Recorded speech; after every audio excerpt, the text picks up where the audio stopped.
আলহামদুলিল্লাহ, আপনাদের সকলকে ধন্যবাদ। বাংলাদেশটা হলো মুসলমান অধ্যুষিত বসবাসের একটা উল্লেখযোগ্য দেশ। এই দেশের মধ্যে শতকরা 92 জনের মতো মুসলমান বসবাস করে। এই দেশের ঐতিহ্যই হলো মুসলমানদের একটা বিচরণ, আর মুসলমানদের বিচরণ এটা ইসলামী নীতি আদর্শ অনুযায়ী। আপনারা দেখেছেন বা তামাম দুনিয়ার মধ্যে এটা পরিষ্কার দিনের মতো যে আমাদের দেশের মধ্যে যে সংখ্যালঘুরা বসবাস করে তারা কিন্তু, এক কথায় আমি যদি বলি, তারা কিন্তু মায়ের কোলে সন্তান যেরকম নিরাপদ, এরাও কিন্তু এই দেশের ভিতরে সেই নিরাপদ অবস্থায় বসবাস করার সুযোগ পেয়েছে। এ পারার কারণ হলো যে মুসলমানরা নীতি আদর্শ ইসলামকে তারা ধারণ করে, আর ইসলামী নীতি আদর্শটা এমন এক নীতি আদর্শ যেখানে বলা আছে যে ইসলামী রাষ্ট্রের মধ্যে অন্য অন্য সংখ্যালঘু অন্য যারা বিজাতি থাকবে তাদের জানমাল ইজ্জতের গুরুত্বটা, আমাদের জানমাল ইজ্জতের গুরুত্ব যতটুকু আমাদের কাছে, তাদেরও জানমাল এবং তাদের উপাসনালয় সহ সেই নিরাপত্তা এরা ইসলামী রাষ্ট্রের তাদের দায়িত্বশীলদের উপর ওইভাবেই গুরুত্ব। যাই হোক, এ দেশটা স্বাধীন হলো আজকে 54 বছর চলছে। আমাদের দেশের মানুষের এই দেশ স্বাধীন করতে গিয়ে আমাদের কিন্তু উল্লেখযোগ্য কতগুলো চিন্তা আমাদের আশা, তার ভিতরে মূলত 3টা স্লোগান। তার ভিতরে একটা হলো সাম্য, মানবিক মর্যাদা, ন্যায় বিচার প্রতিষ্ঠা। কিন্তু দুঃখ সহকারে বলতে হয়, যারা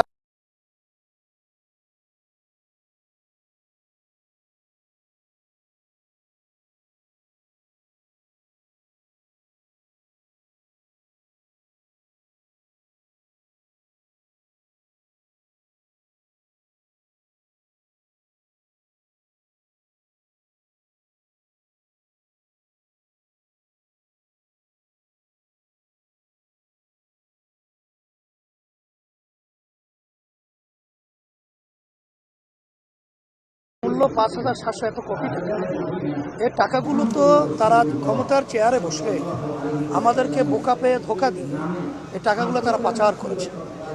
আমরা এদের পরিচালনায় দেখেছি হাজার হাজার মায়ের কোল এরা সন্তান হারা করেছে।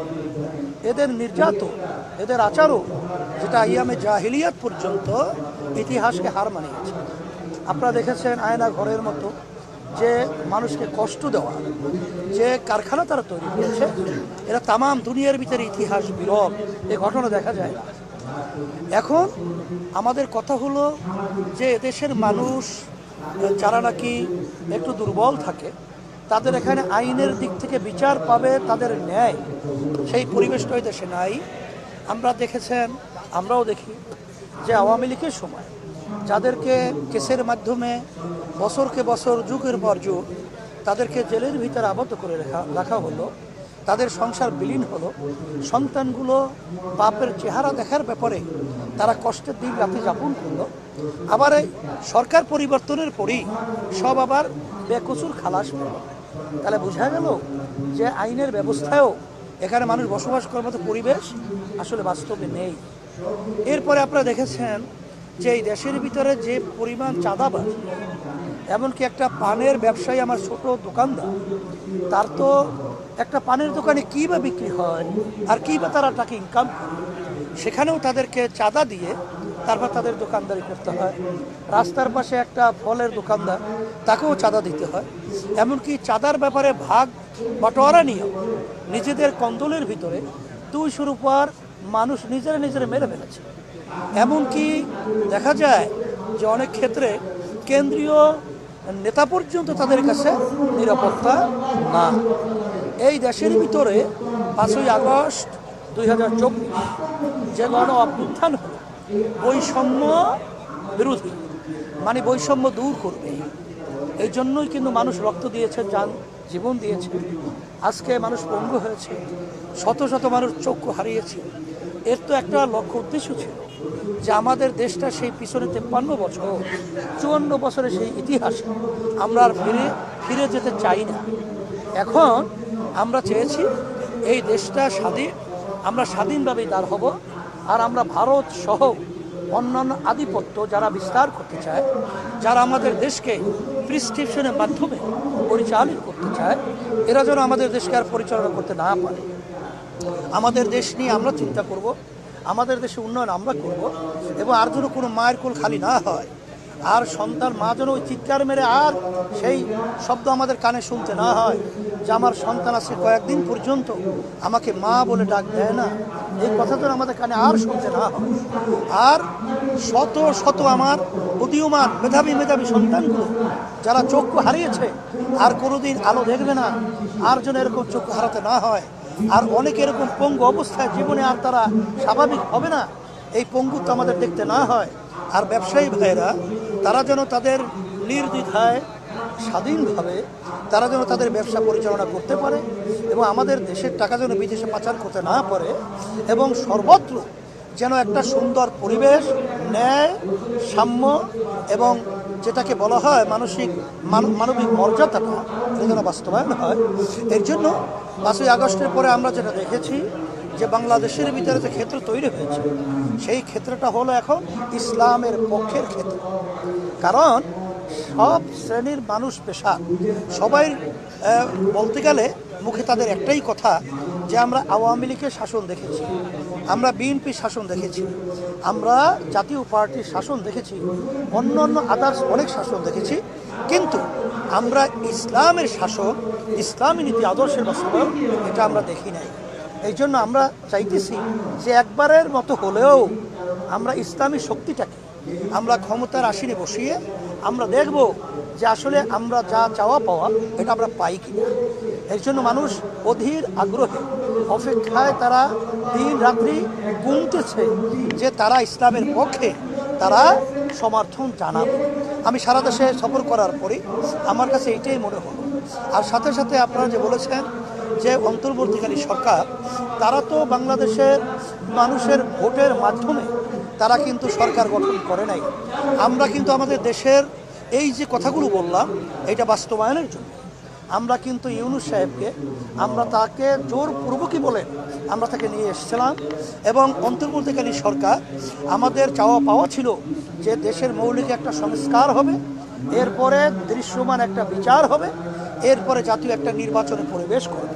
কিন্তু আপনার বর্তমানে অন্তর্বর্তীকালী সরকার এবং প্রধান যে দায়িত্ব পালন করছেন আমাদের ডক্টর ইউনূস সাহেব, সে যে হঠাৎ দৃশ্যমান বিচার এবং মৌলিক সংস্কারকে গুরুত্ব না দিয়ে জাতীয় নির্বাচনটাকে সে হঠাৎ ঘোষণা করলো, এইটা আমরা হতাশ হয়েছি যে তাহলে কি এতগুলো মানুষ জীবন দিল, এতগুলো মায়ের কোল সন্তান হারা হলো, তারা কি বিচার পাবে না এবং এই দেশের মৌলিক সংস্কার কি হবে না? তাহলে আমাদের সেই আগের ধারায় চলে যেতে হবে। এটা কিন্তু আমরা হতাশা আমাদের ভিতরে কাজ করছে। অনেকে যদি এখন আমরা এই কথা বলি তখন বলে আমরা নির্বাচনকে পিছাতে চাই অথবা নির্বাচনকে আমরা প্রশ্নবিদ্ধ করতে চাই। এটা একটা সম্পূর্ণ অযৌক্তিক, এবং এই কথাটা যারা বলে আমরা বলবো মূলত তারা হলো ক্ষমতা প্রেমিক, তারা দেশপ্রেমিক না, তারা জনগণের বান্ধব না, এবং তারা মানুষের জন্য কল্যাণে তারা রাজনীতি করে না। কারণ আমরা 53 বছর জাতীয় নির্বাচন দেখেছি, সেখানে দিনের ভোট রাতে বাক্সের ভিতরে ঢুকানো, তারপর সেখানে পেশি শক্তি, সেখানে কালো টাকার দৌরত্ব, তারপর ভোট সেন্টারগুলো মানুষকে ভোট দিতে না দেওয়া, এটা তো আমাদের চোখের সামনে আমরা দেখেছি। এখন যে পরিবেশ আমরা লক্ষ্য করেছি বর্তমান অন্তর্বর্তীকালী সরকারের যে আপনি আইন শৃঙ্খলার কথা বলছেন, আসলে বাস্তবতা হলো যে বর্তমান অন্তর্বর্তীকালী সরকার সে আইন শৃঙ্খলা যেটা আমরা চেয়েছি এইভাবে কিন্তু পরিবেশ এখনো তৈরি করতে সে পারে নাই। অন্তর্বর্তীকালী সরকার এটা ব্যর্থ। এই অবস্থায় জাতীয় নির্বাচন হয়, সেখানে সে আমাদেরকে ঈদের মতো একটা আনন্দ এই নির্বাচনে সে দেখাবে, এটা কিন্তু একটা ওই স্বপ্নের মতো, এটা একটা আমরা গল্প কাহিনীর মতো একটা গল্পই আমরা মনে করছি। তারপরেও জাতীয় নির্বাচনের ব্যাপারে আমি সকলকে বলবো যে আমাদের এই পরিবেশ তৈরি হয়, আমরা কিন্তু যদি আপনি ফেব্রুয়ারি নয় যদি এর আগেও নির্বাচন জাতীয় করেন, এটা আমাদের কোনো আপত্তি নেই। কারণ আমাদের আল্লাহর রহমতে প্রস্তুতি রয়েছে। সেই হিসাবে আমাদেরকে এই ধরনের কেউ কথা বললে এটা বলবো সম্পূর্ণ একটা অযৌক্তি, এবং এটা আমি বলবো একটা মিথ্যা প্রচারণা ছাড়া অন্য কিছুই না। আর সাথে সাথে আপনারা বলেছেন যে আপনাদের ইসলামী যে শক্তিগুলো ঐক্যের যে একটা ব্যাপার, আমরা 5ই আগস্টের পরে এই পরিবেশ দেখার পরে আমরা ঘোষণা দিয়েছি যে যারা ইসলামী দল করে আমরা সবাই একত্রিত হয়ে আমরা ইসলামের পক্ষে একটা বাক্স পাঠাবো। আলহামদুলিল্লাহ সেই প্রক্রিয়া আমাদের অনেক ভালো এবং সেই অবস্থানটা মজবুত আল্লাহর আমাদের হয়েছে, এবং আশা করি এটা জোট নয়, এটা নির্বাচনী একটা সমঝোতা। আমরা এখানে কিন্তু জোট করলে নেতৃত্বের ব্যাপার থাকে, আরও আদার্স অনেক সুবিধা অসুবিধা থাকে, সেই জন্যে আমরা এই কথা বলেছি। আর দেশে প্রেমিকের কথা আমরা বলেছি, যারা দেশকে ভালোবাসে, যারা মানবতার কল্যাণে কাজ করবে, তাদেরকে যদি আমরা ইতিহাস পর্যালোচনার পরে তাদেরকে যদি এই পরিবেশ আমরা দেখি, তাদেরকেও আমরা একসঙ্গে কাজ করার মতো মনমানসিকতা আমাদের রয়েছে। আর আপনার জুলাই সনদের ব্যাপারে আপনারা জানেন যে আমরা বলেছি যে যতটুকু ঐক্যমত্যে কমিশনে যেখানে আলোচনা হয়েছে সমস্ত রাজনৈতিক দলগুলো সেখানে ঐক্যমত পোষণ করেছে। মূল জায়গাগুলো বিশেষ করে বিএনপি নোট অফ ডিসেন্ট দিয়ে রেখেছে, এটা কিন্তু আমাদের জাতিকে হতাশ করেছে। তারা বলছে সরকার যারা গঠন করবে তারা এসে 2 বছরের মাথায় এটা পাশ করবে। আমরা বিগত দিনের ইতিহাস পড়লে আমরা কি দেখেছি যে এগুলো আলোচনা হওয়ার পরে সরকার আসার পরে অনেকাংশই তারা এটা পাশ করে নাই। এই জন্য যেটা পরে করবেন সেটা আগে করলে সমস্যা কোথায়? তাহলে এই যখন এই কথা বলবে আপনি একমত হলেন, তারপরে আপনি পরের জন্য এটা রেখে দেন, এখানেই তো মানুষের সন্দেহ বাড়ে।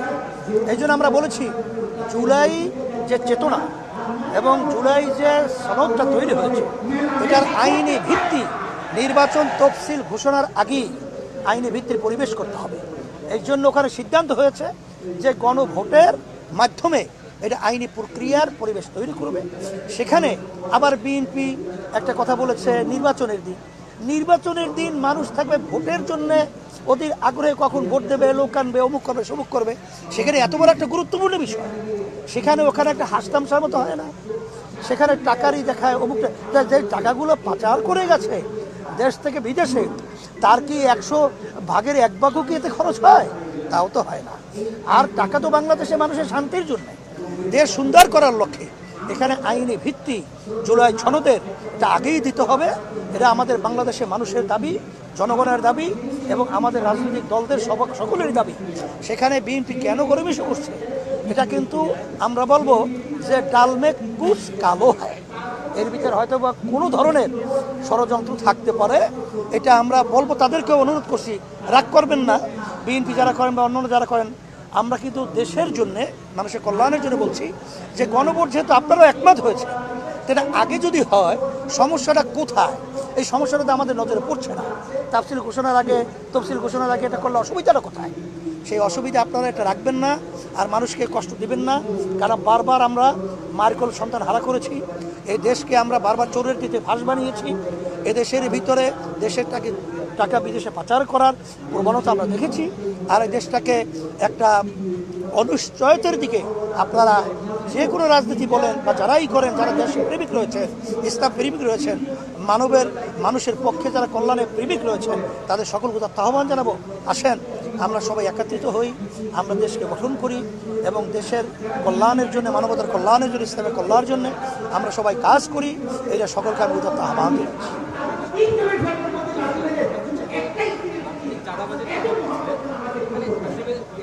আওয়ামী লীগ সরকার ক্ষমতায় ছিল, তারা ক্ষমতায় থেকে তারা চাঁদাবাজি, এখন তো কোনো রাজনৈতিক সরকার অন্তর্বর্তীকালীন সরকার, তাহলে কারা চাঁদাবাজি করছে?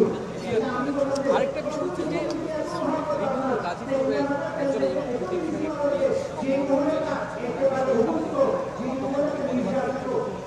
এছাড়া বিভিন্ন জায়গাতে বিভিন্ন তথ্য পাওয়া যাচ্ছে। আপনারা এ বিষয় তো চাঁদাবাজির ব্যাপারে সে যে দলেরই হোক সে অপরাধী। এখানে চাঁদাবাজ আমরা শব্দ ব্যবহার করেছি, সেখানে পেপার, পত্রিকা, মিডিয়ায় কাদের নাম বারবার আসতেছে সেটা তো আপনারা আমাদের সে ভালো জানেন, কারণ যেহেতু আপনারা সংবাদ দিয়ে কাজ করে, এটা আপনারা তালাশ করে বের করে নেন। কিন্তু এর বিরুদ্ধে আমরা কথা বলছি। আর বিশেষ করে ওই কথা আমি ওইভাবে লম্বা করতে চাই না, আমি এতটুকুই বললাম, এটা আপনারা দেখবেন কারা।